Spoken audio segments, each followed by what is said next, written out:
Medina শরীফের মাটি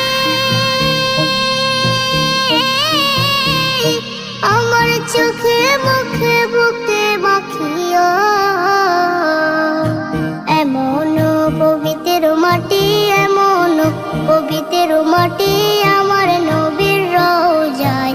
তোমরা যদি যাও গো মদিনায়, তোমরা যদি যাও গো মদিনায়। ইয়া রাসূলুল্লাহ, ইয়া হাবিবাল্লাহ, ইয়া রাসূলুল্লাহ, ইয়া হাবিবাল্লাহ। মদিনা শরীফের মাঝে বেহেশতের বাগান আছে ও।